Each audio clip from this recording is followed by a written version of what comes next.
So first of all, we have Professor Zhu Tao, which is Associate Professor and Co-Director of the Center for Chinese Architecture and Urbanism at the University of Hong Kong. He writes on contemporary Chinese architecture and urbanism and practices in China. He has published essay in AD, Domus, and Time Plus Architecture, among others. In 2010, he received the first Architectural Critics Award from the China Architecture Media Awards, organized by China Mass Media Southern Metropolis Dailies in collaboration with 8 major Chinese architectural magazines. His design works are mainly public projects with a wide range, including schools, library, bus terminals, street parks, and reservoir. Recently, he also led in HKU team and office to collaborate with the government of Shenzhen and Dongguan to assist in their development in public spaces through both academic research and design practices.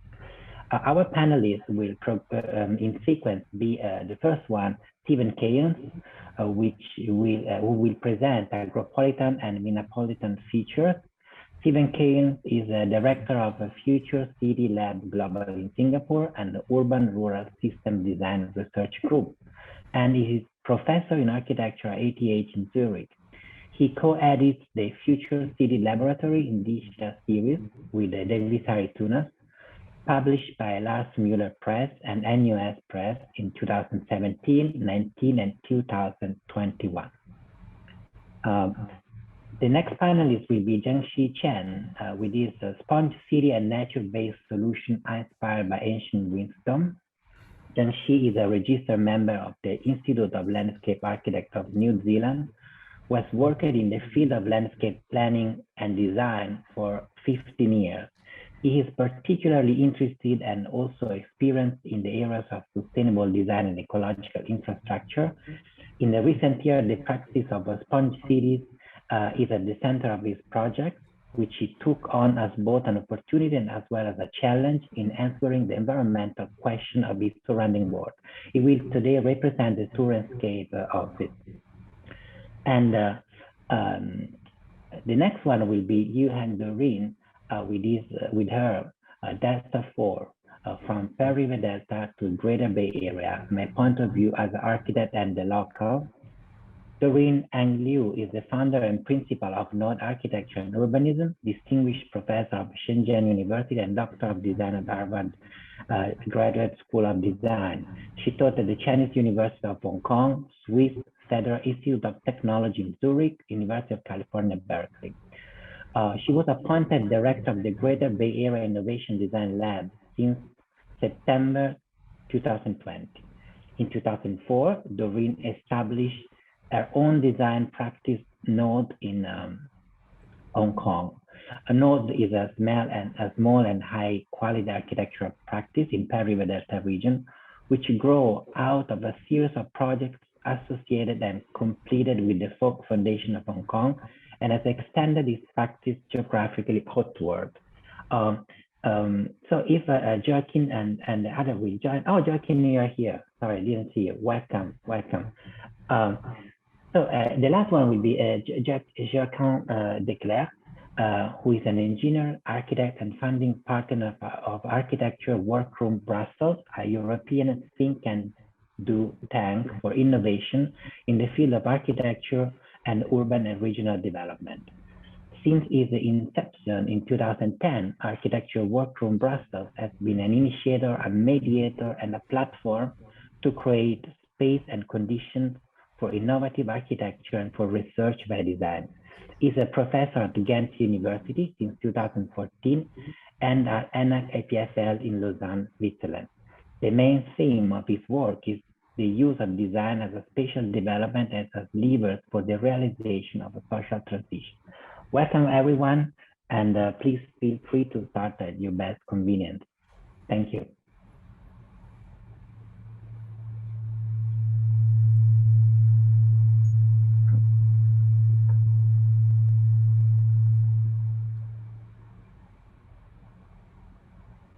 So Andrea, what's the story? Oh. Andrea, what's the story? Do I just begin? Yes, yes, please. Oh, yes, and Tao, sure. perhaps you mute your microphone. Will be perhaps better.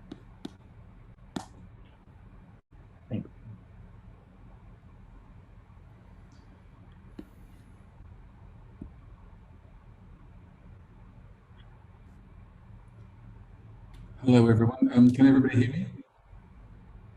Yes. Okay. Thanks a lot, Andrea. Thanks. It's a very interesting collection of people. What is this? Is this echoing? I'm going to proceed. Okay, so the title of my project is Agropolitan and Minipolitan Futures. It's really going to focus. Wow. How's that? Still okay? Yeah. I'm focusing on a case study for the proposed new capital city of Indonesia. You might know of this project. It's currently on hold at the moment. It was developed very, very rapidly, and we felt with, in a way, a lack of analytical background and a lack of data, particularly around the territorial conditions. And this is what I'm going to flag in this short presentation.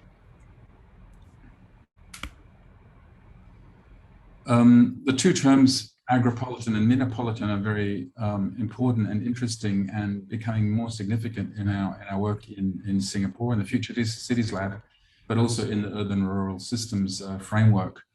I won't spend too much time on these two terms, but you may know already of the term agropolitan. It's been around for 30, 40 years. It's really John Friedman's term. Developed in the 70s and 80s, particularly through the suburbanization and urbanization of California. That was his main empirical framework for thinking about that work. And it's a very interesting kind of idea, which is about decentralized technologies, decentralized governance systems that follow with a certain kind of medium density urbanization, which supported productive landscapes and hybridized urbanization with productive landscapes. And in a way, we understand that, I think, a lot more because there are a range of other people have been thinking about this term. The reason I'm using the term agropolitan, in a way, dusting it off, in a way, from recent history and using it in this context, is that that term has a huge policy footprint in Southeast Asia, especially in Indonesia. So this is a great story of theory to practice and policy, and it's been widely used in the last 20, 30 years. And it's a very interesting development of a theoretical idea in practice. It's also interesting because a new term has been developed, especially in Indonesia, on the back of agropolitan, which is this term minipolitan. And together we have this beautiful etymology, agri, field, land, from Latin, mina, referring to aquatic and marine conditions from Sanskrit and Javanese, and then polis, of course, city, citizen, enclosure, coming from Greek. So in a way, in the archipelago of Southeast Asia, there's a beautiful etymological kind of mix between across these policy and theoretical frameworks. And what we're simply suggesting is, and what the policy debates in Indonesia are suggesting, is that the Friedman insight can be developed in an archipelago environment to think about a kind of hybrid aquatic and terrestrial forms of urbanization. The diagram that you see is forthcoming in a book called Future Cities Lab in Year 3, where we're talking about settlement systems, which is in a way a kind of framework to think about the urbanization, the footprint of urbanization beyond the city boundaries. So most of what I'm going to talk about will be focusing on a technique we've been using to consider agropolitan and minipolitan kind of ways of thinking through the establishment of a brand new city, of course, which is the proposed new capital city of Indonesia. The rationale for that is long and complicated and full of debate and contention, and I won't go into the rationale for that. But for those of you who know the region, you know this is a very significant urban design project. So the location of the site is between the city of Balikpapan and Samarinda in East Kalimantan. This is the boundary, this is the jurisdiction boundary of the site itself. You'll see in a moment that the major delta to the north is the Mahakam River, which is coming into the Sulawesi Sea next to Samarinda and the city of Balikpapan to the south. What we do is take the best available data to consider the framework for the brief for that city, which, as we say, was relatively under-described. and we felt was quite problematic in the way in which as a foundation for this competition. So we identified a number of layers. The first is land which is too steep to build upon.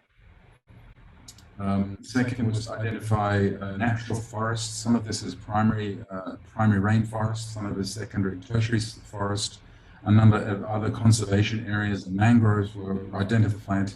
In addition, there's a whole range of other very beautiful data on endemic bird species, for example, which wasn't included, which we think is significant to the development of the area. In addition to that, there's a very rich agricultural plain, agriculturally productive areas, which again we think are very significant to the thinking of this. If we take the kind of agropolitan framework, which is in a way a close relationship with population centers and regional productive capacities, again around food. These are the two main existing settlements, Samarinda to the north and Balikpapan to the south. There's been a lot of mining in this area, coal, primarily coal, and most of these mines have been abandoned, so this is quite a rough kind of landscape, especially to the north. Existing infrastructure, a planned tollway, and a range of ports and airports. This is rather controversial because we're bringing together three or four different data sets which have been manipulated in different ways. The most striking, perhaps, is the area vulnerable to sea level rise. 5 meters is the Singapore standard, so it's in a way we're adopting a very high standard, which we're applying to this. So this is a quite, I think, relatively unrealistic, but nonetheless, it's interesting as an exercise. We combine the sea level rise data with existing flood-prone areas. The flood story in East Kalimantan is directly related to the health of the forests. So heightened forestry is producing more intensive flooding. So this is becoming a very significant dimension of urbanization, and pre-existing waterways and river systems are also very significant. Now, with all of those kind of data layers established, we identified this wide area as in a way, a kind of optimal building envelope for the city and for the settlement system. This is our proposal, which I'm not going to go into a great level of detail, but it's simply to suggest that we need to go beyond the site boundary itself and think about, in a way, climate change refugees, which will inevitably emerge from Samarinda and Balikpapan. Also, this amount of investment in a brand new city is going to produce a huge wave of urbanization into this relatively pristine part of the world. So population growth projections have to also be taken into account. So there have to be new strategies of densification and relatively dense, low footprint forms of urbanization in this area. So there are some infrastructural proposals here and different kind of densities and so on. The area in orange is the proposed capital city itself, so the government functions around, in a way, a polycentric sort of distributed system, which takes in both Balikpapan and Samarinda and a range of other towns in the region.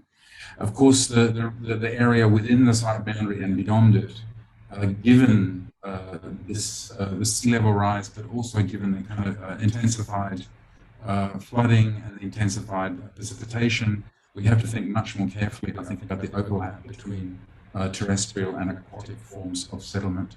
So we've also integrated agropolitan and minipolitan areas in this framework. So this is just the same data sketched in, but this is through the platform that we've been using to engage planners and government officials in the relevance of this kind of data approach.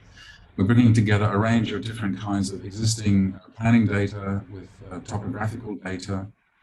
These are the agriculturally productive areas, topographical data, existing blue-green sort of networks, flood data, sea level rise data.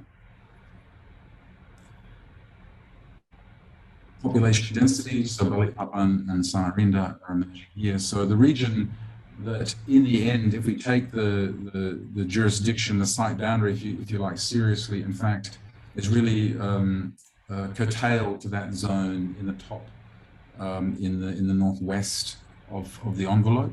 The rest of it, we think, is excluded for a whole range of pre-existing reasons, and that should give us a much more sort of clear kind of framework for how this kind of huge kind of city development will happen. It's not to say that the rest of it's merely left conservation regions. We think that the productive pressures here are very, very high to support very large numbers of people, and the hinterlands have to be sort of developed as well. So in a way, this is kind of an urban and hinterland development strategy. The reason I showed you this is simply to say that this is open to be debated, of course, but we would like people to be debating with the best available data. So this platform gives us, in a way, that capacity. So there's the story. This is a very significant project. We don't think that this project can happen without an agropolitan and minipolitan kind of conceptualizations of urbanization. As architects and planners, I think it's our responsibility to develop new models and new typologies that are relevant to that part of the region. But all of that discussion and debate really has to happen on the basis of improved access to data and improved quality of data and the capacity to combine data which is often siloed in different disciplinary jurisdictions. In particular, a marine, aquatic, and territorial, terrestrial kind of landscape, land use conditions. So thanks very much.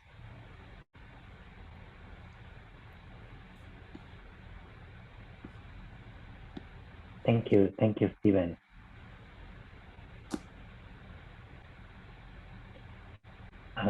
Janxi, you want to?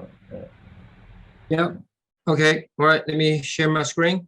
So after listening to the introductions, I realized I'm probably the only one who's nervous here because I'm probably the only student. Everybody is high ranked. But no, nevertheless, I'm excited to be able to share with you the work that we've done on behalf of Professor Yu, who couldn't be here. So the topic today, sorry, by the way, is there a time limit? I'm timing it to about 30 minutes. 15 minutes. 15? Yes. Okay, wow, okay, right. So we've got lots of pictures. Okay, right, so I better go. Okay, so let's just talk about the green stuff for a little bit. So we all know that we're facing challenges, right? From the climate change as well as from the environmental pollution. And this year, you know, a lot of cities in China are flooded, especially Zhengzhou, who are flooded badly. So people started to question whether, you know, we've been doing sponge cities and LIDs in China for the past 5 years, and people start questioning whether these approaches are still right. And before we throw in the answer, we'd like to say that, you know, we've been fighting or trying to co-live with the environment for as long as the human society exists. And, you know, it doesn't take long for us to find examples, good examples of how, you know, people and nature can live together. So it's just that when we enter the modern industrial era, we started to try to change nature with these industrial technologies, and we forget, you know, actually nature does fight back. So that a lot of these projects, even though they are effective, but they are also kind of single goal-minded, you know, if you like, so that they are not very adaptable. So when we are looking at the current climate, which things are changing, I think our alternative solution is to switch from a gray infrastructure to a more combined green infrastructure approach. So let the two things wave together. And this approach takes care of the problem right from the start all the way from the bottom, so from the end, so that we realize that the whole thing is a holistic system, right? The nature is a holistic system. So that answers our question. So our cities are still flooded because our work is still currently on, you know, sites and cities, but not within the whole system. So what we say here is that we're facing 3 challenges. One is planning challenge. This is basically we are fighting with nature for space. So where are we putting things and where can we put things in the right place. The second question is, how do we design and engineering the nature-based solutions and some of the ancient wisdoms within our sites or within our projects. The third one, which is actually the more important one, especially if you're working in China, you would know that, it's the change of policy that actually drives the force. And who is going to do that? I think the answer is clear. It's us who are sitting here, who's pushing the boundaries. And that's why here we're talking about today, we're trying to share some of the, the experience that we had with you today. So what we proposed here are 3 levels of actions. So we need to plan ecological infrastructure across different scales, and we need to design and engineer those ecological infrastructure to suit the sites, and we also need to campaign for policy changes. So level 1, we need to plan for green infrastructure across different scales. So our basic methodology is, on top of the traditional layered approach, we need to look at the horizontal ecological process between points within the potential surface of our study. And what that gives us is how different things can move easily or difficultly through the landscape. For example, water, animal, people. And what that gives us is a different corridors and areas to protect, the priority areas to protect within different scales of projects. So this methodology can be applied to areas as large as the entire area of China, or to a region, to a river corridor, or to an urban site. So we've been practicing this within the last 20 years.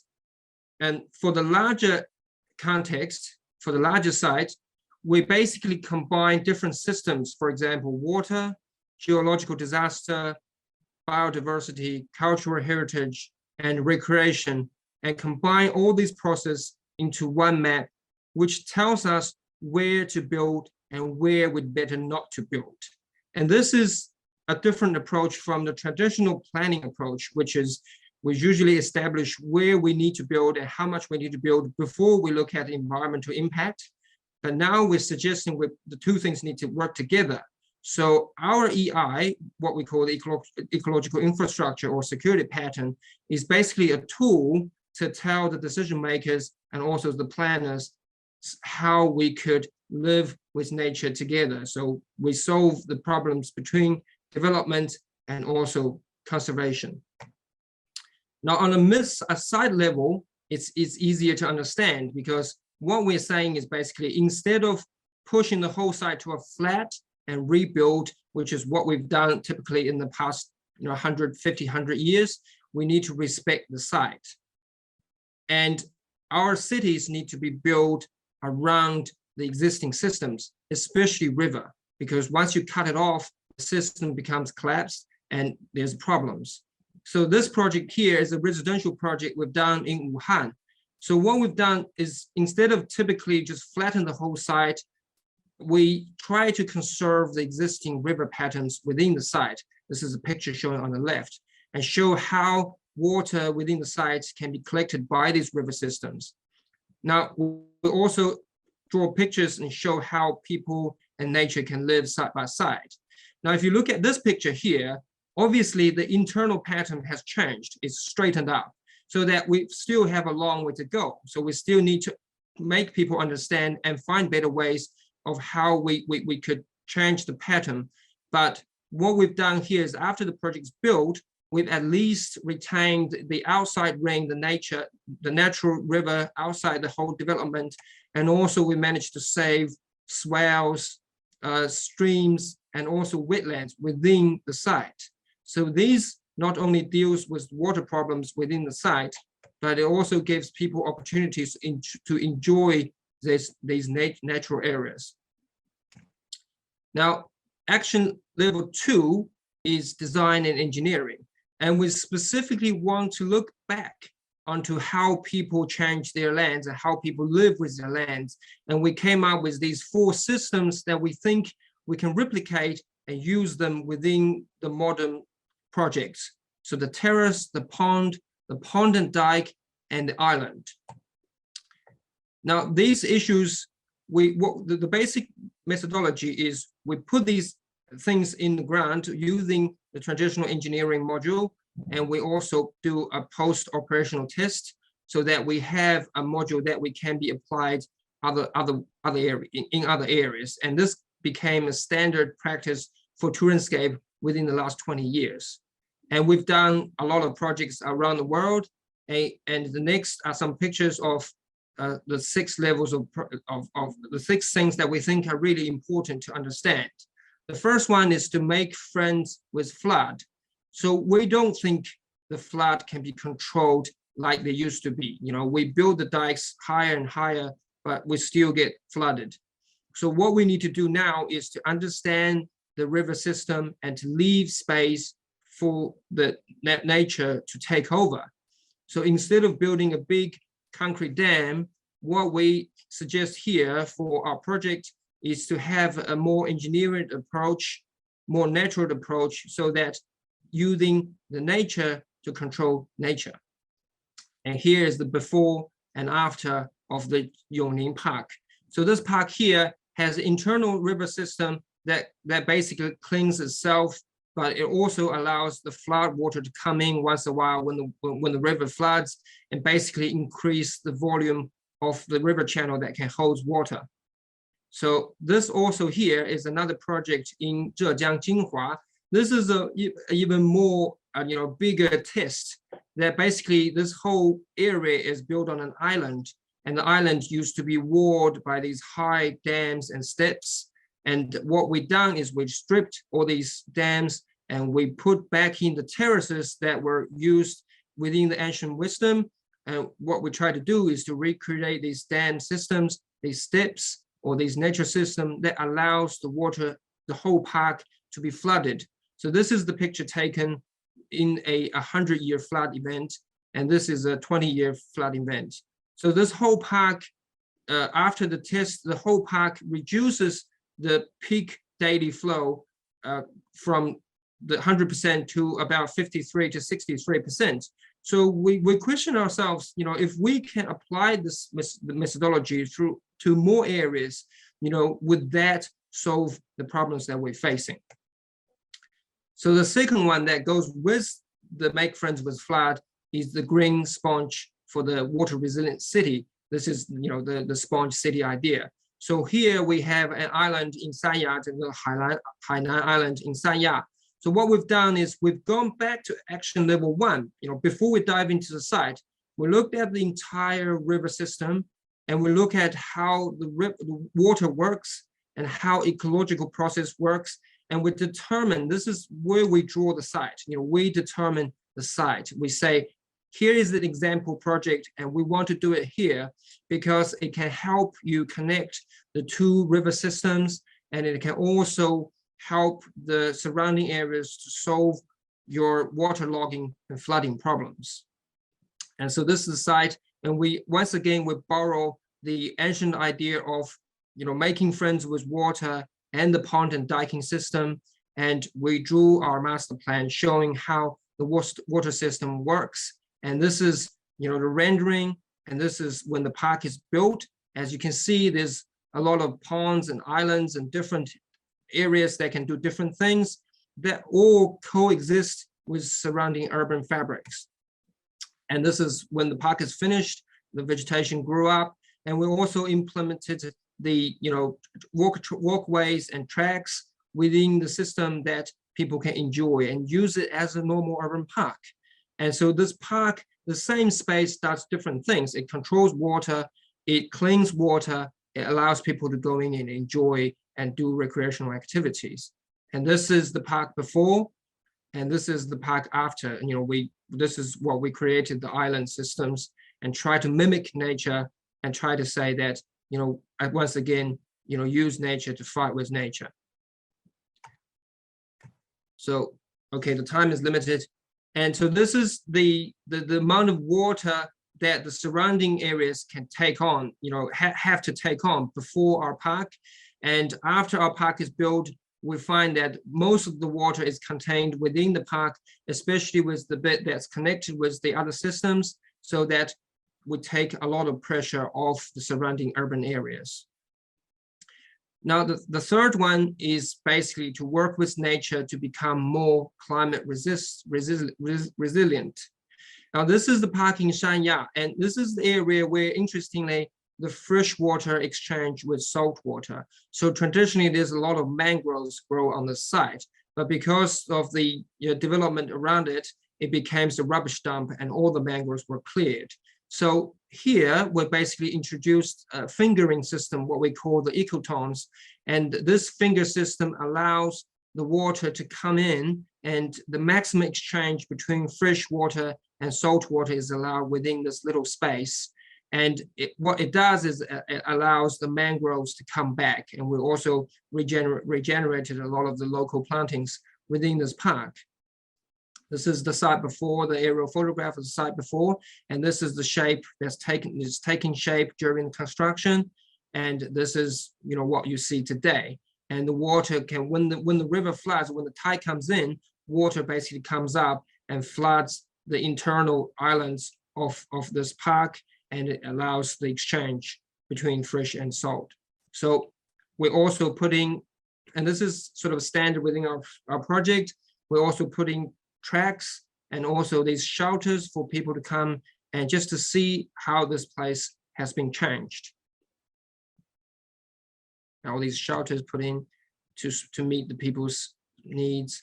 And there's also elevated walkways for people to allow people to walk within the park without damaging the roots, the shallow roots of the mangroves. Now also, nature can provide cleaning for us. This is the test that we've done here in Hotan, where we put dirty water through a series of engineered ponds, and clean water came out of the other side at the end. Okay, because time is limited, so let me just quickly go through these, and I'll jump through these projects. We have a lot of before and after projects. This is projects being built. These are human-controlled natural systems, and we can clean a lot of water every day. Okay, let me just jump right to the last point. And by the way, all these points that we talked about can be integrated together. And this part here is an example of all these methodology integrated within one, so that they don't have to be separated. So the last point we have is basically the policies. So what we've done in the last 20 years is we started to advocate, beyond the science and practices, advocate for all these methodologies that we just talked about, from the negative planning, so the reverse process planning, to pointing out the issues within our cities, to the current sponge city thinking. So that we also wrote, Professor Yu has wrote right to the premier, and so what it does is the government now understands the importance of controlling and how to make, how to change things, how to change from the traditional engineering ways or purely engineer ways to a more ecologically suitable approach. And we believe by doing this and also doing work on the ground, this is the best way of pushing the whole system forward. And all these works that we've done is under this whole framework. So lastly, I'd like to leave 3 aspects of challenges, and for everybody basically. And one is, how can we change the mindset of the policy and the code system? So basically, from the top-down system, how do we change the decision-making process? And secondly, is that how do we test the natural-based solutions? What we find is that the traditional engineering solutions, there are lots of tests, and you can see like maths, you can see the results. But for a more natural-based solutions, it's harder to show the actual result. So how do we do that? The third is that how do we standardize all these seemingly natural shapes and practices and make it more effective and make it even into a business model so that it can be applied more widely throughout our landscape and help us solve the bigger issue. Thank you. Thank you very much, Janxi. And You keep the time wonderfully. I'm sorry, I had to run through a lot of pictures in the middle. Yeah. Okay. If you unshare your screen, we can proceed with the next speaker. How do I do that? 1 second. It's on the top of the screen. Okay. You see the option. Okay, I'm out. Okay. Yes, we can. Wonderful. Thank you, Doreen. Yes. Hi, everyone.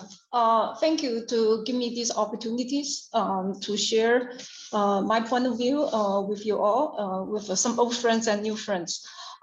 Actually, today my topic actually is South to South, is more as my personal view, overview actually as an architect and the local have been working in the Pearl River Delta, currently the Greater Bay Area for more than 10 years.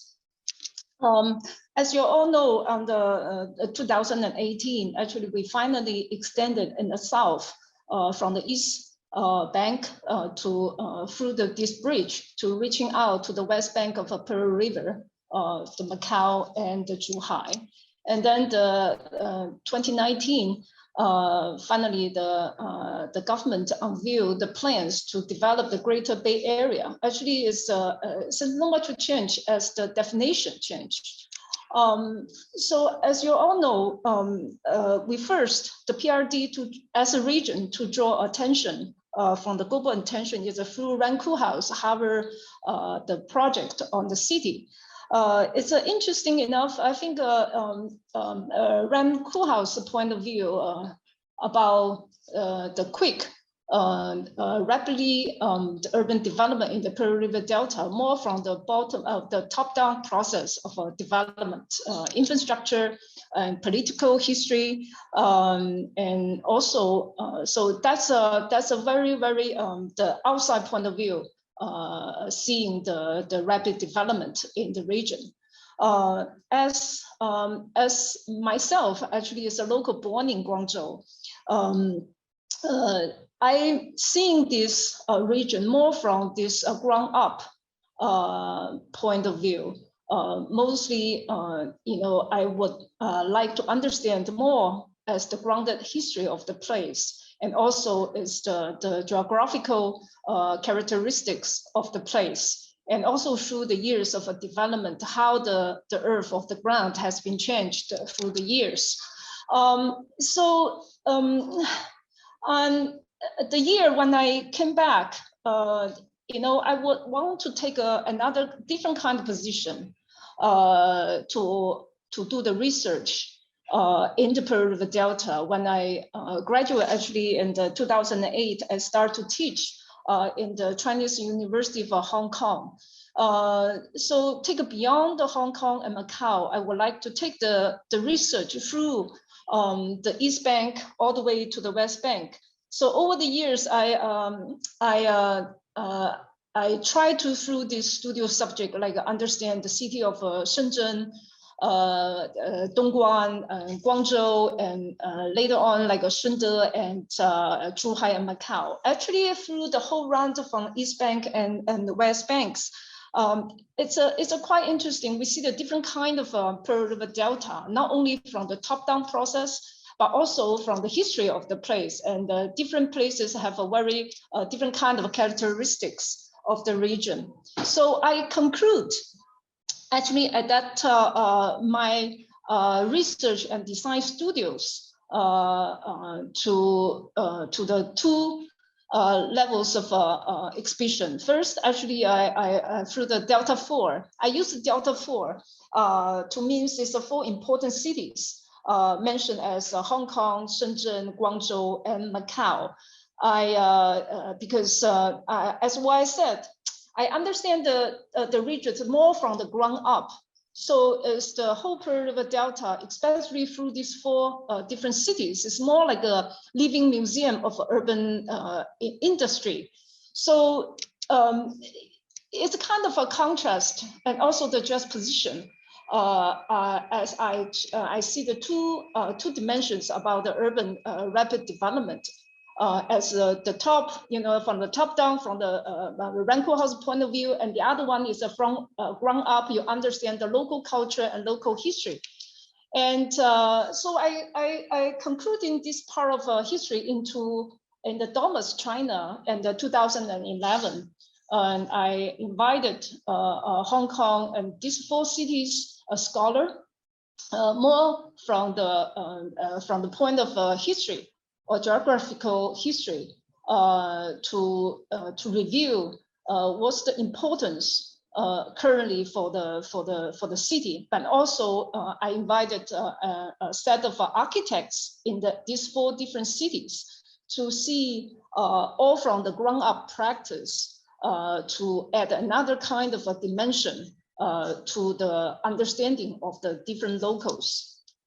And so this is and also through this study, I think it's important to extend my horizon to even showing to the world what I have done, and also what is more important in the region. So I put again the Delta 4, this idea, to the Hong Kong Biennial, the Venice Biennial in Hong Kong in the 2014, but also the curator at that time is also Ren Koolhaas. So in this, so I have a lot of information about this, but it's more interesting about the ground up. So I try to put 4 different categories, you know, for like a reclamation, about the border crossing, home communities, and also the space of a remembrance. So it's more to do with a person, and also to do with people in relationship with the other cities in the region, but also grounded in the urban everyday life. So I think through this study, I try to see how the top-down urban quick development has changed the surface of the people, the life, but at the same time, and how the people on the ground view to adapt that kind of quick change. So how we can meet on the middle ground. So that's more as an architect point of view, how to, you know, we understand what and where we are coming from, but architects should take a position to know how to connect these 2 different dimensions of understanding of the region through the actual projects.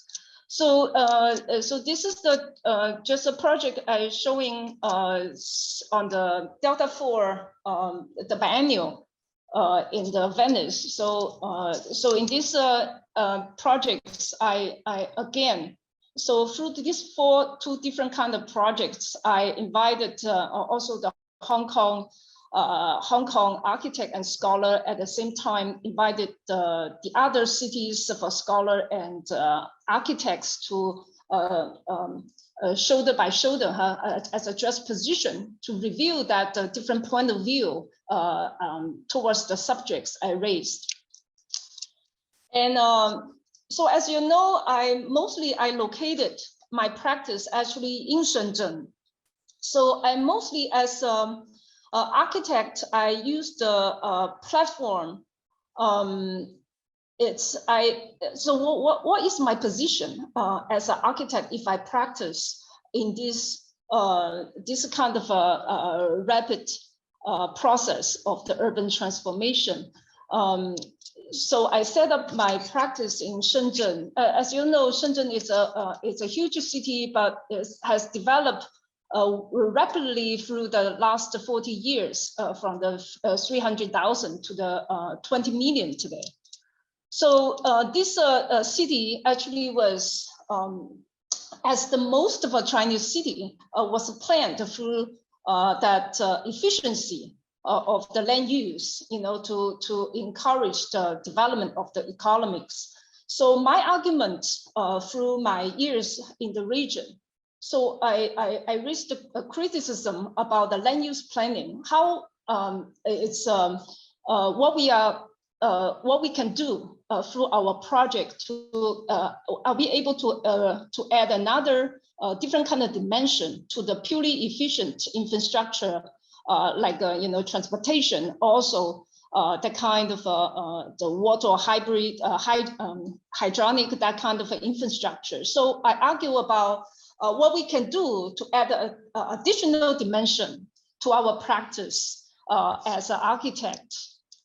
So, so I used the UABB, the Urbanism Architecture Biennial as my platform. Actually, is through the years, from the 2013, 2015, used the actual site of the biennial project to add to see we can open up certain kind of discussions is not only to demolish, as what we it's quickly transform the earth into the new development. How we can mix hybrid kind of old and the new through the biennial platforms. So this is all the years of our project to use our design to open up the discussion. Actually, so this is the part of our work.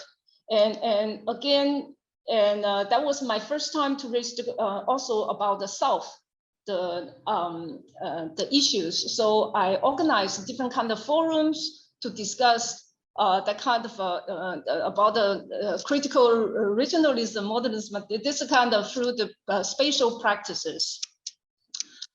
And 2017, and again, as an architect, we work with artists to the village project.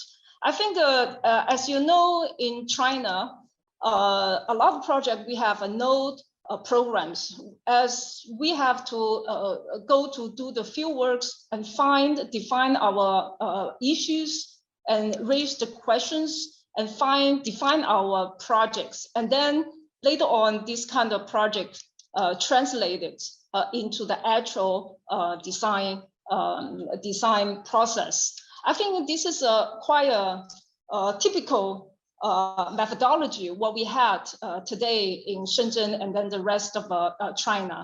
So and of course we would also not only to get the project built, but we also would like to extend it our practice to even engage with the community. Through this kind of biennial project, we can invite the kids and also the village to participate our process of the kitchen making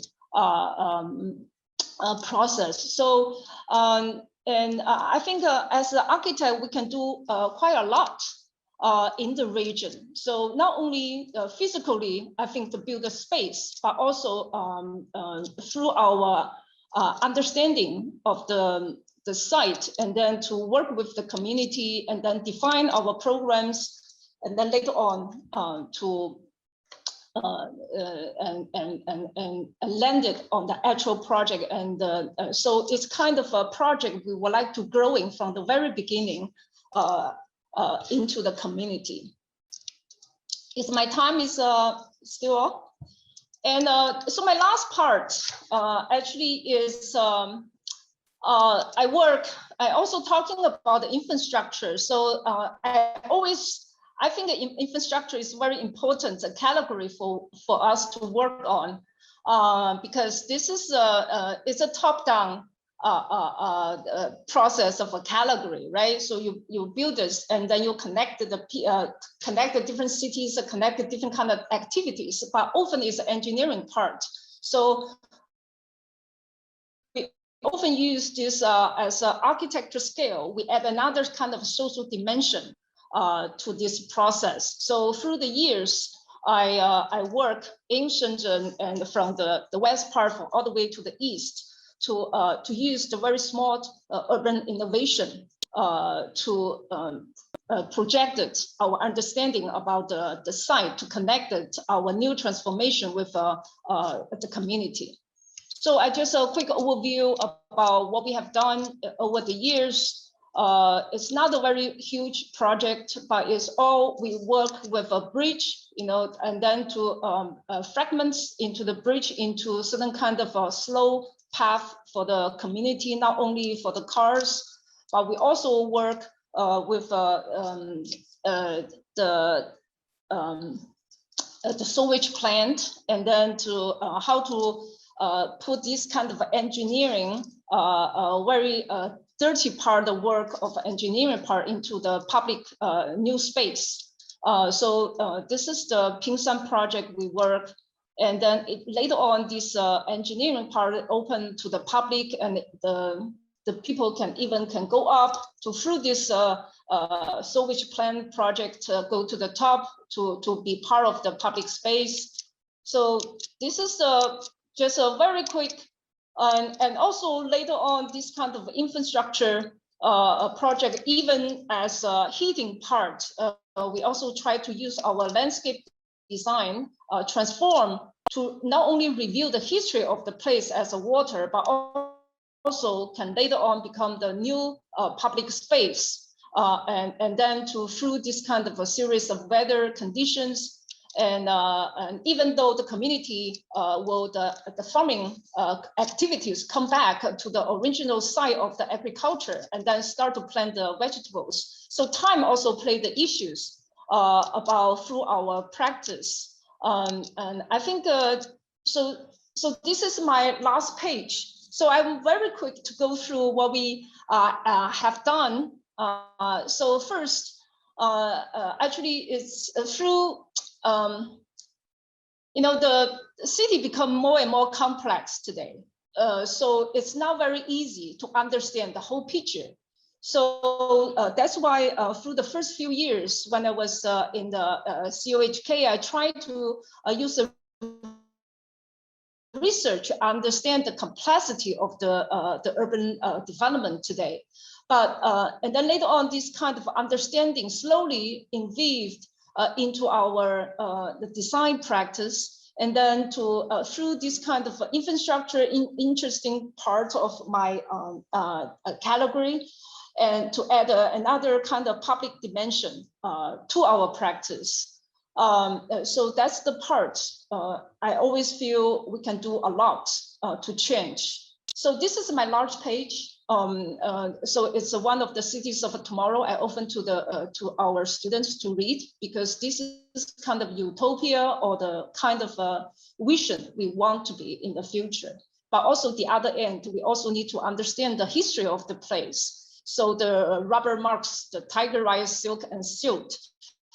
This book also for you, you have to be see on the ground to understand where you are coming from.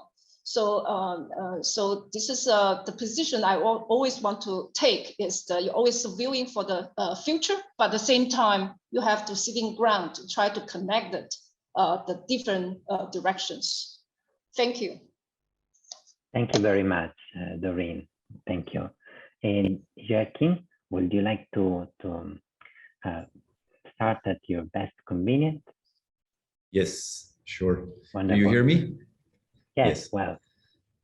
Thanks. So, you should now see my screen. Is that correct? Thank you. Thanks for the invitation to participate in this webinar.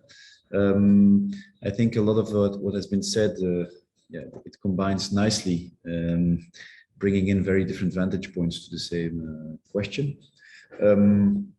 I used the title for my lecture, The Ambition of the Territory, because it's an exhibition.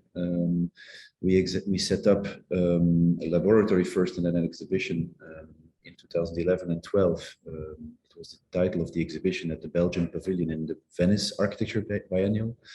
And it was a way, it was an invitation, in fact, or an occasion for me to look back at why the hell we ever invented that title for an exhibition, but also what it means maybe also today with more distance than we had before. The subtitle is a conviction I have. I think the challenge we are facing is to start seeing our territorial studies, our territorial design, our territorial planning, not as the design of types of plans, but to find ways to see the territory, to unravel, to unveil the territory as an enabling platform for new types of projects, for new types of coalitions and practices. And I'm going to clarify this throughout my lecture. I'm not with you in Hong Kong. We're all in different places, if I understand correctly. But at the same time, it's quite interesting to see that there are many recurring challenges. A map we made in the framework of water as leverage, I will come back to that operation, combining urbanization with fragility or risks in terms of drought, flooding, and quality of water, make clear that many regions of the world are facing similar problems every time in their own specific way. And we're looking, and I'm talking from one of those deltas in the world, river deltas in the world, the Rhine-Meuse-Scheldt Delta. I'm talking from Brussels today.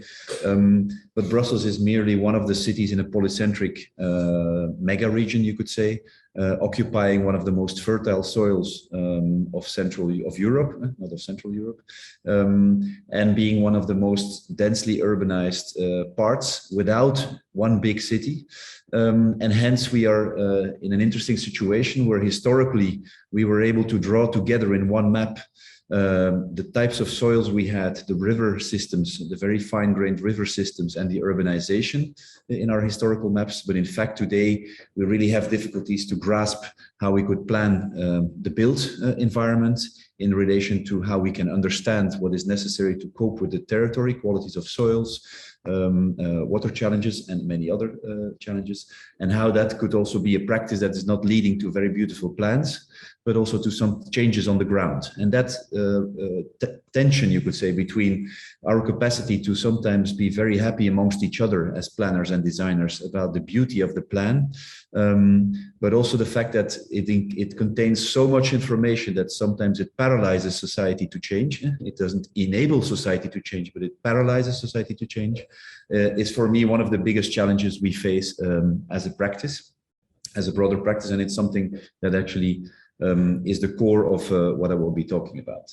So the question how to activate our systemic reading of territories within a societal theory and practice of change is in fact my main, and also for the organization of 20 design researchers and curators I am leading, is the main focus of our work to make sure that we do not stop working when we are happy with the plan we can draw, but rather to find a way to activate very different stakeholders.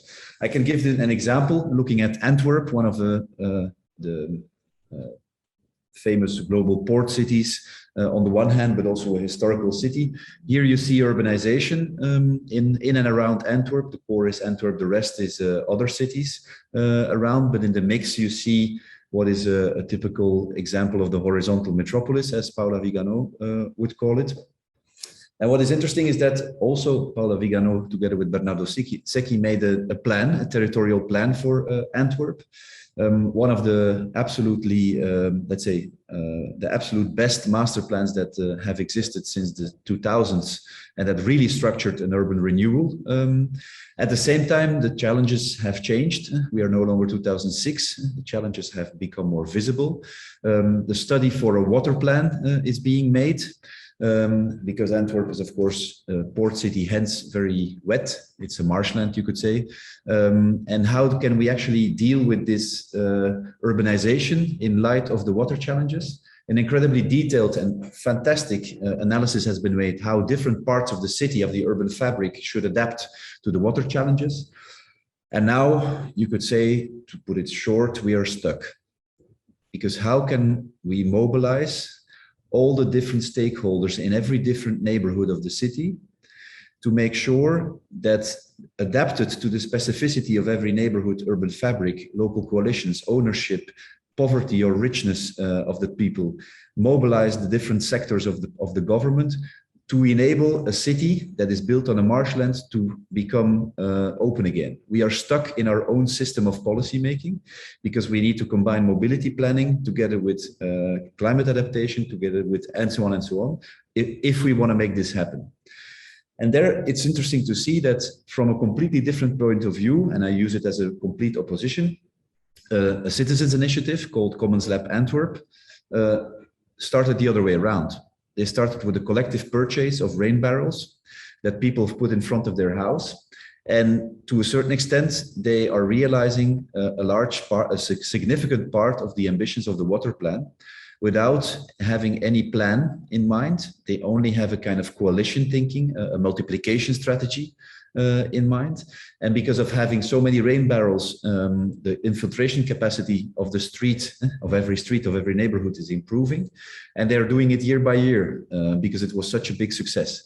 And so the question I'm posing today is especially how can we tap into those dynamics? What can we learn from those social innovations that take place in our cities that are actually more capable of realizing some of the biggest transitions we have to face than the plans we are drawing at this moment in time in our practice? And I think that's one of the challenges we are facing. The ambition of the territory was an attempt to start structuring how we can read this territory in 2011-12. It's an exhibition, the Belgian Pavilion in Venice, where certain design strategies and explorations were combined into one manifesto, together with also the artist Ante Timmermans, several design offices, actually trying to explore how we can deal with this territory if we step away from the consumerist logic. So we are a delta, but we think we are an American territory where you can continue to urbanize because space is a commodity. If we start to reflect the other way around, instead of consuming territory, but looking at the ambition of the territory, looking at the inherent logics of that territory and capacities of that territory, we come out with very different things. This is an image of the consumerist logic. It's an aerial photograph to the north of Antwerp, where you see that it's very hard to plan for agriculture or to plan for water management or to plan for mobility or to plan for housing in a very separate way. While with our zoning system, we try to do that, and so we get completely stuck with our mechanism. We see chaos and we try to structure in sectorial ways, and so we get stuck. If we start to analyze this entire territory to see what the historical connections there are between specific dimensions, the water system, the soil system, the geological system, and so on, we can actually start to look from another vantage point to the same question. We can start to structure maybe also specific territorial parts of the territory that we can work on in specific ways, which also reveal qualities that are very different, while generic planning is unable to see that and validate this. But second, through design research, working with very different stakeholders from society on the one hand, entrepreneurialism, industrial transformation, the productive environment, the open space and agricultural system, and continue energy systems, we started to explore how we could actually bring together very different stakeholders around tables, around this design research work in the midst of an exhibition. I'm picking up some of the elements that the past speaker pointed out. And by bringing very different stakeholders and sectors in an in-between space, it's a cultural space that is not one of the corridors of one government, but that is an in-between space, suddenly a conversation about synergies can start to emerge. And the role of the designer becomes to draw these potential synergies in that territory. That led to, for us, a very first exploration. I'm still in 2012, beginning of 2013, led to a first shared design agenda for Flanders, a part of Belgium, where for the first time we brought together in one couch, as you see here, the persons being busy with urban renewal and the persons being busy with agricultural planning. They had never talked to one another. They didn't know one another as people because they were sectorially secluded in their own zoning zone, and let's say part of the zoning system. That actually led to a second step. Can we explore how the territory can be designed as a fertile setting for also newly conceived strategic reconfigurations of that territory, where we're not talking about housing, or we're talking about water and its own infrastructure and space, but we're talking about reconfigurations. That's where, in fact, you see that on the one hand, we have planning, and on the other hand, we have fantastic projects, but the sum of this is further urbanization, further sprawl, no structuring, no adaptation. And so the question is, and I'm using an example, reweaving the urban carpet, an international architecture biennale, Rotterdam atelier set up in 2013 and 14, which is again a free space, a cultural laboratory space to enable changes, where we worked on a specific part of the territory in the Netherlands, a province where collaboration between these 5 cities was existing, but in fact these 5 cities lie in a territory that looks like this. They think they are collaborating amongst 5 cities to be stronger together, but in fact this is their territory. And if you look at where the entrepreneurialism is, where the economy is, it is not in these 5 cities. It's around and in between those 5 cities as much as it is in between as it is in these 5 cities. So to develop this economically as an innovative region, but also to adapt to climate change, problems of drought, problem of renewal of soil quality, we started to map all these challenges together to suddenly confront all these policymakers with the fact that the conception they had of their territory did not match with the challenges and potentials they had in their territory. And in that way, by trying to look at this, by trying to show every house and every industrial zone in relation to the potentials and the challenges they had to solve, suddenly, in fact, it became a kind of local chains you could establish. You could say, here we have a certain potential of development, but just next doors, we actually have a need to solve a drought or a water infiltration problem, or we have to have counter a heat island effect in this part of the neighborhood of the city. And so we could start to see local chains, local synergies between challenges and potentials. And these became actually strategies. We call them even machines, types of reconfigurations you could make that you can draw. They are types, so they are typologies of projects that are not known as the station area or the new housing development. No, they are actually reconfigurations picking up very different sectors: water, agriculture, industry, urbanization, infrastructures, and trying to see how we could actually steer and multiply those, because each of those projects, as you see on top right, is not a unique project. It's a type of project that can be implemented in several locations. Another example, which I will not explain, on another set of challenges, another reconfiguration. And in that sense, a certain logic, a role of the design discipline is not only to draw territorial plans, you could say, but to understand a territorial system, understand where interactions and synergies can be activated so that in fact we can come to changes on the ground, where it responds to needs and potentials, where economic drivers, where ambitions of local entrepreneurs can match, can find a system, a framework in which they can actually start to flourish. Designing these settings, so the territory as a setting, but also identifying the types of reconfigurations, which are families, you could say. That is a challenge for this work. And if you then look further, we made a document where in fact an attempt to show this work in an exhibition, but also have it travel, connected to citizens, see it as a tool, the territory as a tool for exchange, for building those coalitions, and it, in fact, I don't have the images and I won't take time to explain you this, but it still works further. Today, next week, we are giving a lecture in the Dommel Valley. 9 years later, they are still working within these local coalitions with these water machines, because suddenly a planning approach is recognizable for local needs and aspirations, and even gives space and oxygen to these changes. Second last point, how can we then structure this? So we identify that several changes, that we have new types of projects in this territory, but how can we make sure they are implemented? Because our planning system is not capable of doing this. Second, that's where, in fact, an attempt, with an example here of a farmer producing tomatoes that requires a lot of water, but also has a lot of processed water that could be reused by others. They are actually looking at potential local reconfigurations, but the government systems is not ready for that.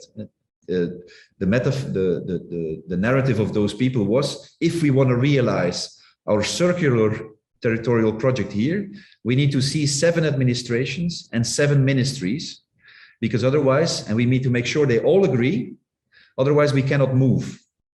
We cannot realize our project. So this was the occasion for a trajectory where the supra-local entities, so the supra-local governmental entities, sat around the table. We made an environment for this, the open space platform, where in fact they combined their capacities to open up via a call that is launched here by all of these entities, a call to local coalitions to realize those types of projects with 10 million euros it was then, and in the meantime we are now going towards 150 million euros because it has been multiplied and repeated.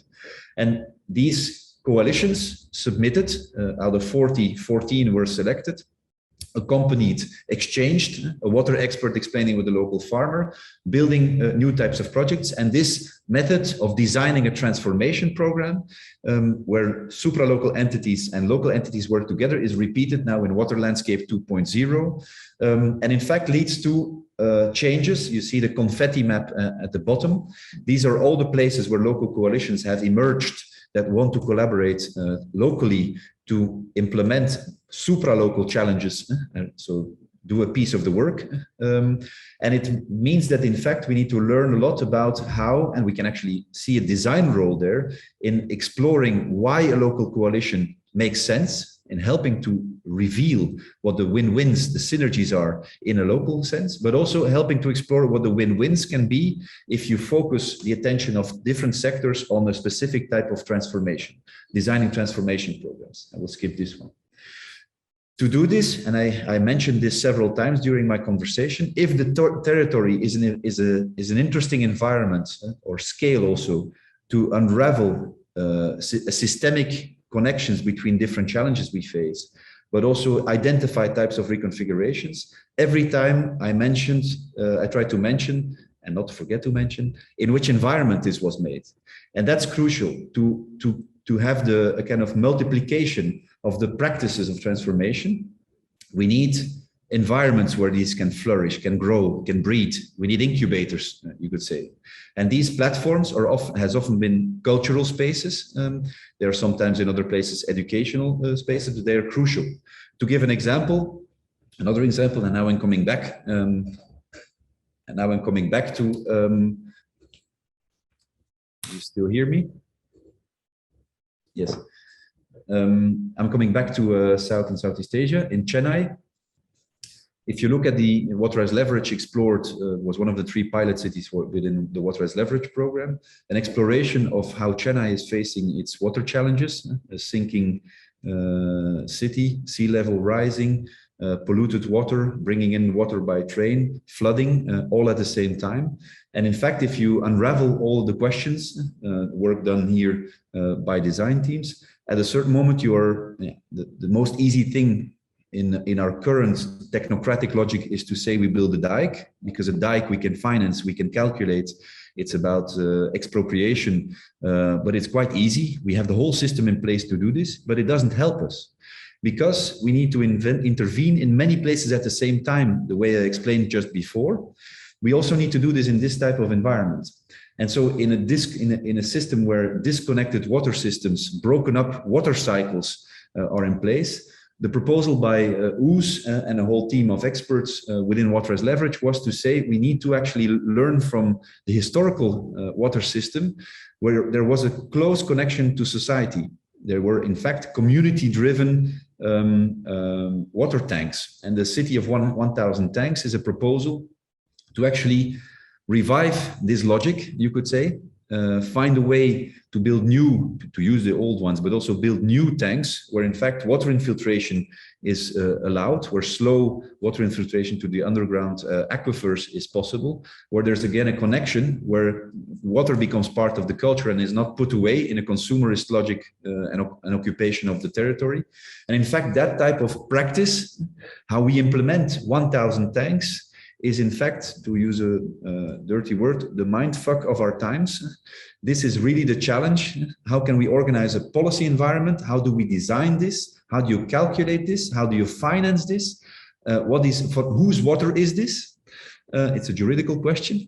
because it becomes again a sort of common. And that's actually the phase where we are in, that we're trying to get rid of our technocratic reading of challenges and saying for every big problem there's a big solution. Big dikes solve big water problems. Well, no, many small interventions will solve big problems. The next big thing will be a lot of small things, and there we have a real challenge to develop this. And we also need experimental environments. So water as leverage is a kind of intermediate environment established under the leadership of Henk Oving, the Dutch water envoy, but together with cultural partners, our cultural innovation platform, the International Architecture Biennial, Rockefeller Foundation, trying to find a way to establish a space where we're not locked up in what is feasible but not enough, or what is visionary but not related to reality, and implementation strategies, where you can bridge and make this space. Another example, a concrete space, the World Transformation Center. We occupied the World Trade Center in Brussels, and we transformed it into World Transformation Center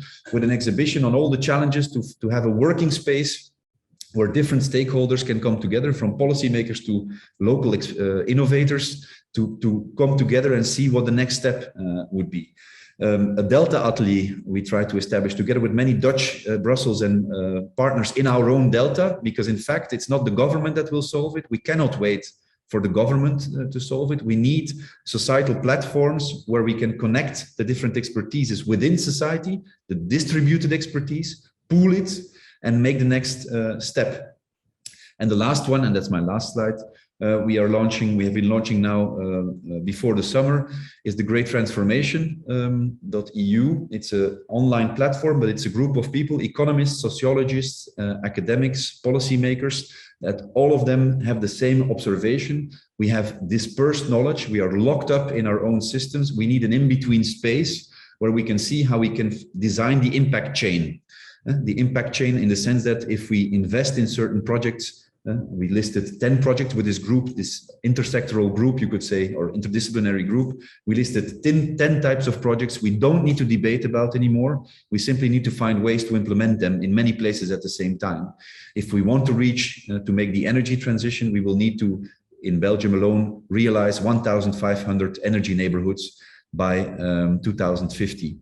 If we want to make the transition to a new agricultural system, we will need to realize sustainable food land or food parks, and not in one place. One exceptional, fantastic project which we can exhibit in our typical architecture and urban shows and biennials is not enough to change the system in a more profound way. And that's in fact the type of work we need to continue doing. It continues to build on the ambition of the territory, but then as an enabling platform for many societal coalitions working on new reconfigurations, so new types of projects, and also developing new types of practices of design, of policy making, of implementation. Thank you. Thank you, Joachim.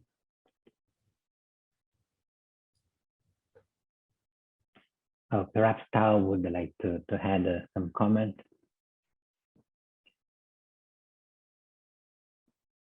Eventually, if you have difficulties to unmute the microphone, we can resend you the invitation link, and you can try to log in again as a panelist, and I can formulate some comment after this presentation, waiting for you to add your point of view. Okay, wonderful. Let me just take. Okay, perhaps while we wait the situation to be unlocked from the silent microphone, and we're sending the invitation to Professor Zhu, I would like to make some comments about this poor presentation, which appears to me have some really dual linking aspect.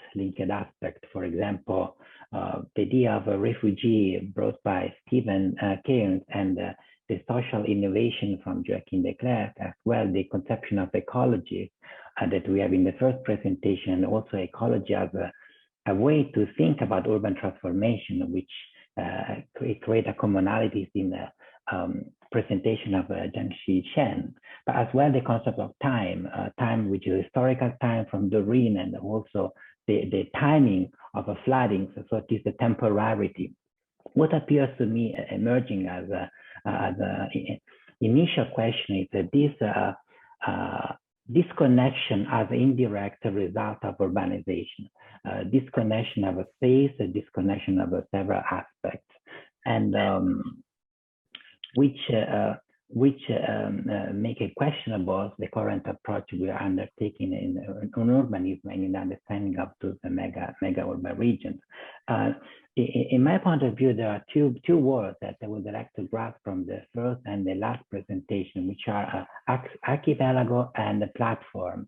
And I think the archipelago has this very fascinating function to connect and disconnect, highlighting independent, if you want, elements, but at the same time having this ambition to create an holistic and synergic relation among those elements. And the idea of the platform is really to try to think which could be the approach that we could take as an architect, designer, but also as people which are an interface between local people, if you want, and stakeholders to really engage a new vision for the metropolis, but a new understanding to envision the metropolis, which means new tools. For example, the ecological approach I've seen in Stephen, which is, in my opinion, fantastic, because at that time we haven't seen, if you want, the built environment when we were talking about urbanization, and also the one from Turenscape, in which landscape ecology become a concrete way to plan the cities. And as well, Joachim, this is really a necessary emergence of social engagement, which brings back the role of architect, if you want, in Europe, of what happened in the 70s, 80s. Now we really need to have this. So it would be fantastic if you have some comment to add over this preliminary, let's say, overview of the full presentation. And perhaps Tao, if there is some possibility for the microphone. Sorry, guys, I'm terrible chair tonight. So I lost the connection in my computer, and I logged on with my cell phone. Didn't allow me to unmute myself. I don't know, but I would say, Andrew, we had a wonderful arrangement of the speakers, because with a great collection of researchers, designers across different scales, and first with the Stephen's much larger regional point of view of, almost like a civilizational point of view, land versus water, anthropolitan versus metropolitan, all kind of different settlements and different interactions that offers completely different views toward our understanding of urbanization. Then we shift to slightly smaller but more focused design intervention with the Doren, with Jianxi's still larger scale of urban park design. Then we come to Doreen's argument that sort of bottom up, a more individualistic, localized point of view of design intervention, architectural design intervention, sometimes including infrastructural project, but in a smaller bits. Then I think the final presentation by Joachim offers a completely different angle, that in order to cut across all the different scales and the complexities, we need to build up a societal platform, because if tonight's topic, the theme is the conceptualization of a territory, the social sort of a mechanism to make any kind of implementation into the territory possible becomes also the key. So maybe, Andrea, if you allow, maybe I throw the question, Joachim's presentation, that topic, back to Stephen. When you conduct such large scale research, conceptually, it's understandable among all of us, the water, the land, fundamentally needs a sort of continuity, comprehensiveness, but how to overcome the boundaries, like sometimes administrative boundaries, sometimes even social conflicts, political conflict, sometimes it's merely sort of commercial parcelization of the land. and the water body, how to overcome that boundaries. Maybe Stephen can start. Yeah. Thanks a lot. I have to go in 10 minutes, so I was making some notes, but I'll post them before we go. But it's a really nice question. I enjoyed so much hearing that cluster. My answer to your question is to point you to Joachim's approach. In a way, I'm borrowing. Yes, I completely agree with the way you set up this logic of platform. I was just trying to write because what that does, and I like your approach, Joachim, where you say, in a way, and we all around the table, Doreen has a great example of this as well, whereby we sort of design by not quite designing the project, and we pull back and we look for we try and develop a kind of platform and a condition of possibility in which diverse stakeholders become entangled and interested and inspired. Where design comes back for me is I think they have to also probably be entranced in some way. I think there is still a sense that there has to be a kind of wonder. There has to be a kind of sense that I can be committed to this beyond the engineering, beyond the stakeholder KPIs, beyond the budget, beyond the ecological kind of readouts. So in that respect, I completely agree. I would completely defer to Joachim. I think you had some beautiful examples. We have a number of examples like that, but in our work elsewhere, we're working a lot with the Asian Development Bank and the World Bank. And in those situations, it's very, very crunchy stakeholder building kind of environment. What I sketched for you was such a horrific situation unfolding.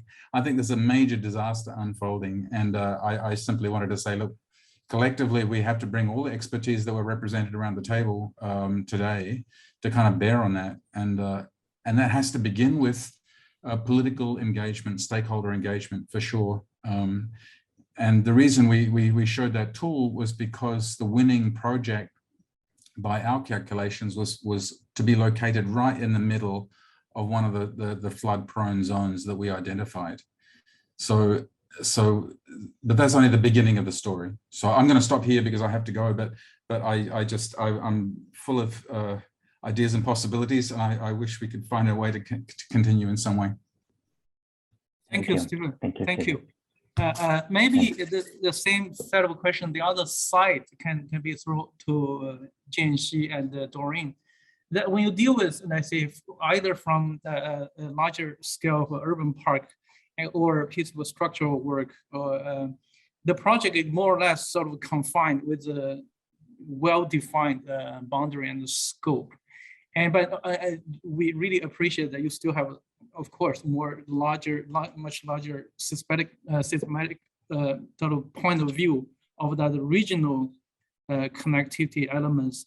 But I wonder, maybe the other side of the question is that the local specificity, like, because I feel like right now when we talk about the water, it's like the water, the same all over the world, water, air, birds, trees, so the element become abstract, almost like the transportation planners treating the cars and the highways. And then Doreen makes a great point that the Pearl River Delta containing, let's say, 11 cities, and they're so close to each other, but they're so different because they have completely different social histories, and even climatically slightly different. The northern part is quite different from the southern part. Even in the Canton area, it's a huge area. And of course, the social sort of behaviors, customs are very different. The political system different. Now, when we deal with this design, and on the one hand, we look for continuity, the water, the air, the birds, the trees. On the other, how to actually develop projects with full respect with the local uniqueness to sort of overcome the sameness of regional, the conventional regional planning or transportation infrastructure planning point of view. Can Doreen, you start, or Jianxi, yeah, whoever. Ladies first, please. Maybe Jianxi, you start. When you deal with Okay. landscape, right? Quite large landscape projects, you mentioned a few times the ancient wisdom how to deal with this sort of hydraulic project, right? But would you also like to think about maybe the Chinese gardening cultural tradition, a different way of treating trees, waters with the natural element for them, and never purely abstract natural element. They're sort of all saturated with a cultural sentiment. It's like the cultural ideal projected to nature. When you do landscape design, would you also think about that dimension? Yes, well, I have to say it's difficult, but yes, one of the reasons why we go back to the ancient wisdom is if we look at the ancient ways of people doing things, and I think because of the constraints of technology and materials at the time, people of different regions came up with different ways of dealing with things. But nowadays, with cheap concrete, bricks, all these cheap materials that you can get uniformly everywhere, that's why I think our cities and landscape become the same. I think by going back to the ancient ways that we look at how people react with their unique climate, and environmental challenges of the region. Of course, China is and over the world, because I worked in New Zealand before. The Maori people and the English people react to landscape in vastly different ways. And same here in China. The northern China people react to the land very, very differently from say Guangzhou and Shenzhen. So that we only need to look back and look at why they did things in their own ways to see some of the possibilities. Sorry. Yeah, my question, probably Doreen can follow up. My question is that, for example, we look at the West Lake in Hangzhou. It's part of the sponge city in ancient China, because the lake is part of a hydraulic project to absorb the wave, right, and force from Qiantang River, etc. Right, but its content within the urban center is in the end is not purely engineering project. It's a cultural project. It's full of cultural legends and generations of intellectual wrote poems, calligraphies, inscriptions. So that's sort of a landscape in the full sense is both engineering project, but also cultural project.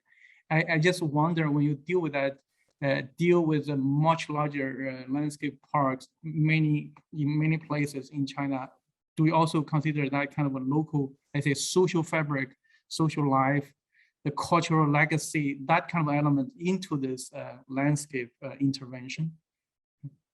I think, of course, actually, the system, especially dealing with the infrastructural project, including the landscape, is mostly you have to, with the knowledge of the holistic system, understand not only as what you said, the engineering part, but also the cultural part.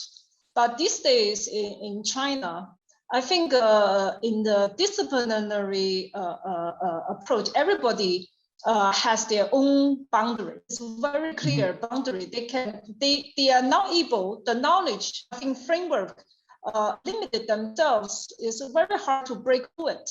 So we found that as an architect, we through years of research, I think a lot of years of research to work or collaborated with engineering researchers, trying to reach certain kind of integrated knowledge, how to you can focus on to raise up yourself from the engineering part of the infrastructure to develop into certain kind of culture and becoming a public space. That's a years of effort.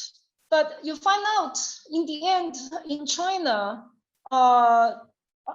your collaborators in the end, they don't understand. The contractors, even the design institute, and the government officials, hydraulic, the department. So it seems they have a lot of invisible boundaries there to limit yourself to break through. So it's a Tao, probably even more, is our practice getting more and more difficult these days when you try to come across this. So as a dream, we always want to integrate the culture into the engineering part to solve the complexity of the urban issues. But the reality in China now is getting even more and more difficult. So I think maybe the things have to go back to education, you know, from the very beginning to set up the kind of a knowledge framework. And you have to open up, I think, to work with different disciplinary expertise in order to reach the end, the cultural part of your, you know, the presence of a physical space, right? So I think it's, I don't know, it's just too much work these days. You know, so this is just my point of view, because I don't know, we cannot change the lot of aspects right now in the government project, especially. So I think like Doren, maybe you know, in you work with the Peking University, right? The institutional lab in order to set up the kind of a holistic from the research to practice. Now I go back to Shenzhen University. We are also trying to set up that kind of a research lab, but maybe it will take years are able to reach kind of level. So I'm quite envy some of the ETH or the Professor Declerck. You are able to already have that kind of dimension of understanding the big scale of our landscape or the climate, the critical issues.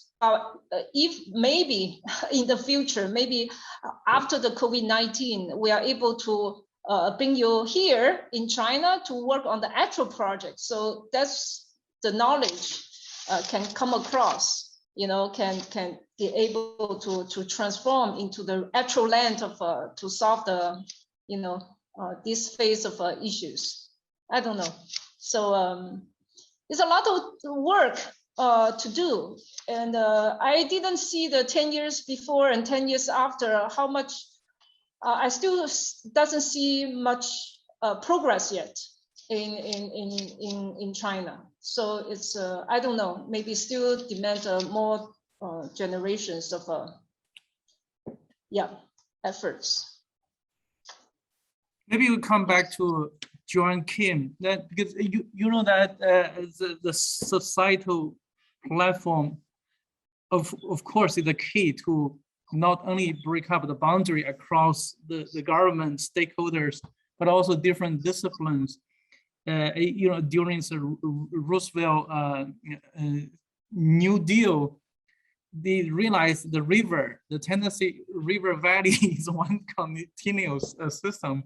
You cannot so allocate each state to individually intervene. That's how the U.S. established, you know, Tennessee Valley Authority to overcharge the whole thing. But that was done by the states. I wonder what kind of a resource platform for you to afford to build up that kind of a societal platform. Is that a research center, university, or through public funding? What kind of agency can you founded to do that? Mm-hmm. Mm-hmm. Thanks for the question. It's a very good question, because it was quick, and it always sounds as if everything goes well when you give such a presentation, while actually it's a huge struggle, of course. And the most important thing is, in fact, to work on two levels. On the one hand, to continue reflecting on your own intellectual steps. So are we really developing a practice of change throughout all the projects? Because that's one level, and the other one is that's a crucial level. That's actually constructing I do that by teaching. I do that within the work we do. I do that with my team, with the partners around me. That's I think something, yeah, a type of conversation environment where you learn every time from the previous, and that doesn't require much money. It requires attention and an interaction, more of a social environment to do this. But to then really, if the claim is correct that to cope with the challenges we face, we will need a more transsectoral or intersectoral platform, then I can tell you how we are financed until now.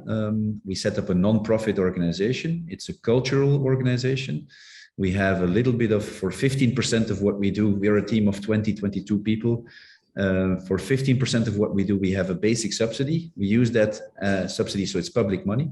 So we use that to kickstart things. So it's like a little snowball, and then we try to push it, make partnerships and make it roll.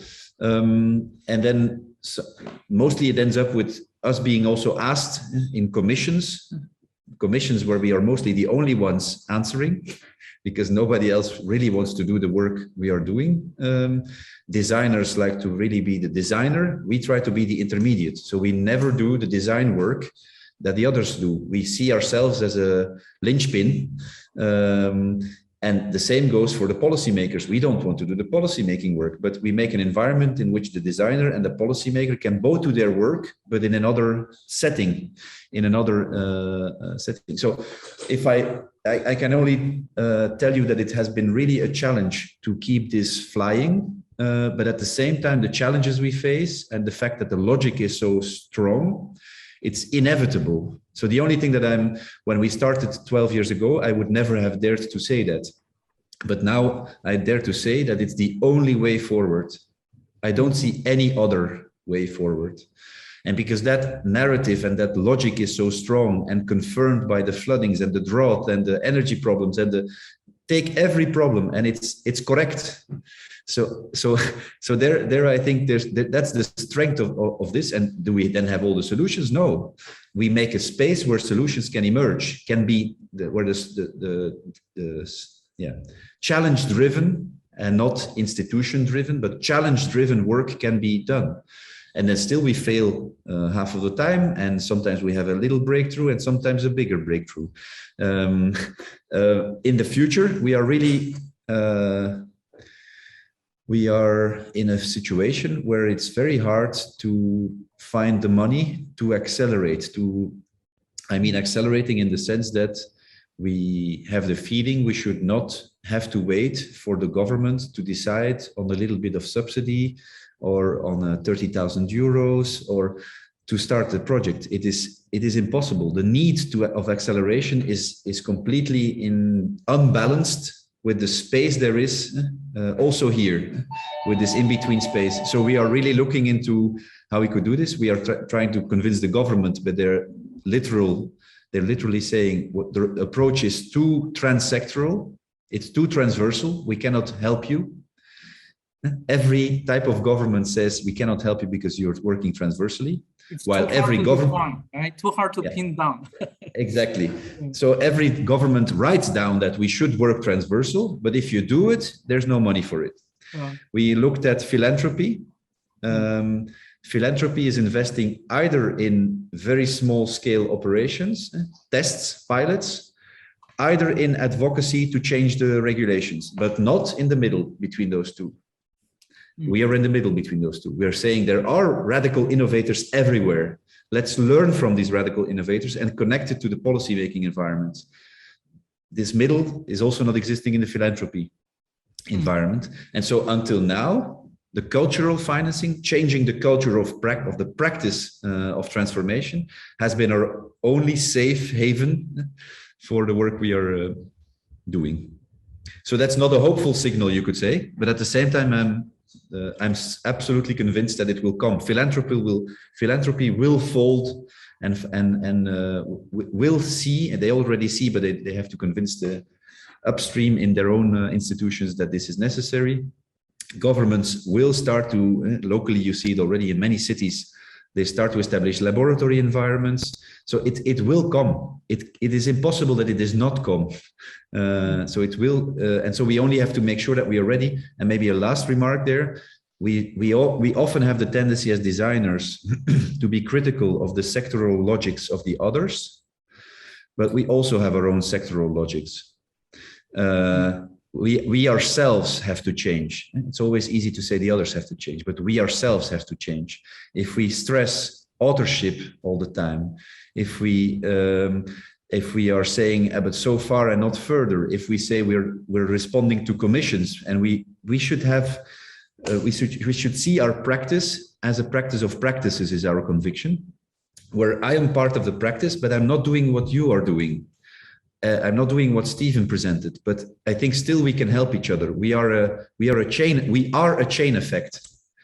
And to see ourselves as a chain effect, instead of having useless conversations about, is it about the autonomy of architecture? Is it about territorial planning? If we if we continue doing this, planning is dead and it will remain dead. It's only if we start to see ourselves as a chain effect, as a chain effect of different capacities we all need. We need the architect designing fantastic projects locally, but he should have commissions that make sense and not commissions that do not make sense. So so we as a practice, we work on building new types of commissions for landscape designers, for architects.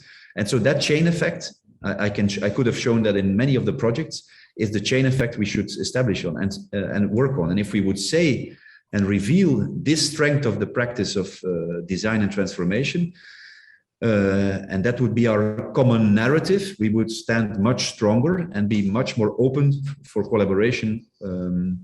The others would see us also as much more open and strong.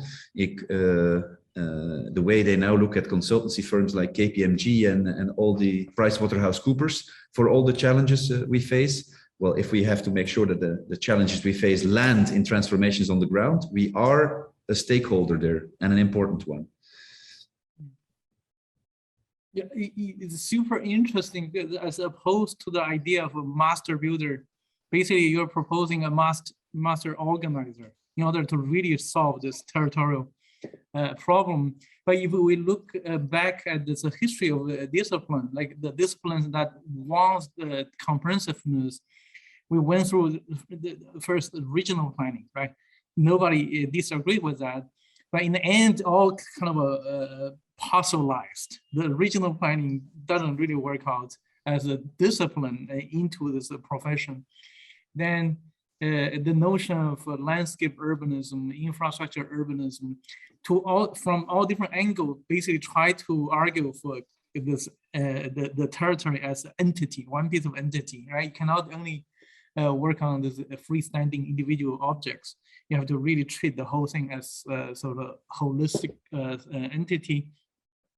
But right now, let's see if that kind of a urge requires a new kind of discipline, not only to engage with the practice, but also back to the architectural, I wouldn't even call architectural education, spatial education, right? Space. And what would you call that discipline? Let's say we found a new major in the school for built environment and to train the master organizer. And what would you call that? The new discipline? Yeah, I would still, we are actually having that conversation at Ghent University in Belgium at this moment in time, how you can actually transform the education, because you see that if you look at the reality, the amount of architects that exit that have a master degree, they part of it works as architects, part of it works in the government, part of them work with developers. So the richness of what we already do is not represented in how we think about the practice. And so we're trying to see if we can simply broaden the scoping, so see it as a practice of different practices, also within that university education, to become an architect urbanist. And I think that's probably more the approach than to say we have a very specific new type of education. What I would say, it's more that what I would say is that instead of changing and naming it again as one new type of master or title you could give, Why would we not say we need, that's what the University of Ghent is now testing with the city academy, a cooperation between the city and the university, different disciplines of the university. We need a laboratory situation where we as architects are trained as architects, but in an environment that is not all about the canon of architecture, the history of architecture, but also about which social dynamics, networks, policy arrangements are there, which social innovation is there. If we would have much more feeling with these other changes and sectors, we could also, the interplay could be better after we finish studying. So I would rather say than to say it will be one, as we analyze the evolution, let's make one new thing. I think we still need planning, but planning cannot solve the problem alone. So we need, we do need in-betweeners, you could say, people navigating in between. But I'm not sure this has to be a type of profession.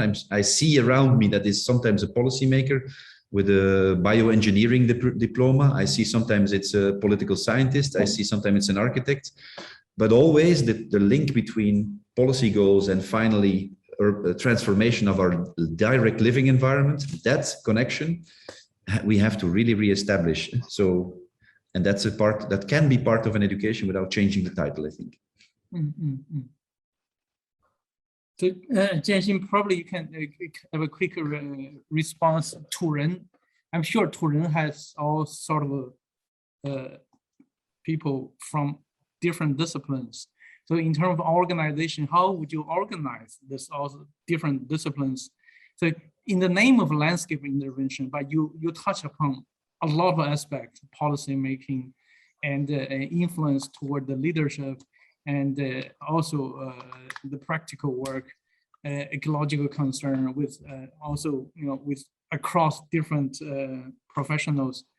What kind of organization in Turen to hold all this together? Well, just to start, actually, it's funny that when I was studying landscape architecture back in Lincoln University in New Zealand, we were taught that landscape architects are going to come out and save the world, and we are the masters. We are the masters. But but we often find that after we graduated, that the architects will smack us on the head and say, "Hey, you just doing the gardening." But hey, in Turen, yes, we have a comprehensive team, and we have architects, landscape architects, planners, and engineers, and from the front to the back. And I think it depends on the project. For the larger scale projects, the planners or the landscape architects who has more of an ecological systematic approach experience will often lead the project. And and these larger systematic studies often end up with different smaller projects. And when we then go to the next step and then start doing the smaller projects, the other disciplines will take over, as the project requires. And I think that's it's already, it's good to see that already, architects are doing landscape, and landscape architects are doing urban design, and there's already a mix of disciplines within the field, in the last 15 years of my practice. So I think we're getting there. Okay, thanks a lot. Andrea, I just realized Johnny and the students are in City Gallery. Yeah, the venue is closing very soon. We already sort of overrun the time. Andrea, do you want to say quick? Yeah, it will be very quick. Yeah. After the end of this conversation, it seems to me there is still some relation what I pointed out at the beginning, that if we consider this practice of practices, the role of architect is how to envision systematically those differences through our language, which has to welcome a multiplicity of differences. That is something that Joachim has already mentioned. Even the Ambition of Territory was a fantastic exhibition that I personally remember, and each of you, but it's still a necessity to overcome this set of disconnection through a comprehensive way and representation, envisioning perhaps. So this is my final comment on this wonderful webinar. I would like to thank everyone for attending. Really fantastic. And sorry again for my sloppiness of this webinar performance. Sorry. Okay, thank you guys. Thank you. Good night. Thank you. Good Thank night. you. Thank Thank you you. very much.